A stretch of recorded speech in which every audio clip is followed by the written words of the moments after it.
Hello. Today I want to tell you about some big changes happening with banks in the US. These changes might sound boring at first, stuff like regulations and capital requirements, but actually affect all of us in some pretty important ways. So let's break it down into three major effects. One, banks will be able to lend more money.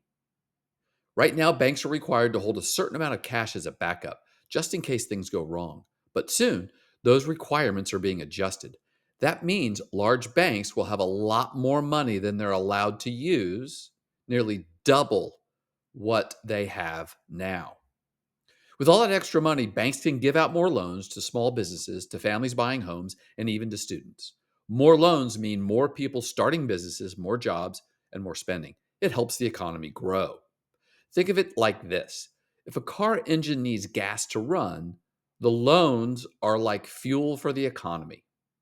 Two, banks will probably make more money. When banks have extra capital and the green light to use it, they just don't sit on it. They use it to either make more loans or buy back their own stock, both of which can lead to higher profits. In fact, experts say that if banks use this new freedom wisely, their earnings could go up by 24% by 2026. That might sound like a Wall Street number, but here's why it matters. When banks grow and succeed, they're able to offer better services, create more jobs, and even support things like community development or student loan programs. A stronger banking sector can mean a stronger economy overall. Three, more bank mergers are coming. Here's something else. With the government planning to speed up approvals for bank mergers, we'll likely see more banks combining into larger ones.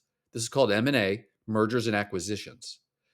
That can mean more efficient operations, better technology, and access to more services in more places, but could also mean less competition, especially in small towns where fewer banks could limit your choices.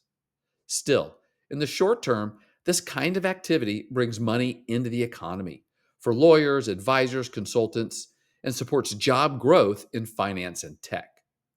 Quick wrap up. So, what does all this mean?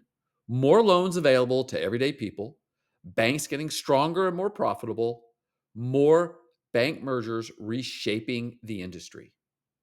These changes could make it easier to start a business, buy a home, or get a student loan, all things that shape our lives after high school. Banking might not seem exciting, but it plays a huge role in the world we're about to step into. Thank you for listening. If you have any questions, please reach out.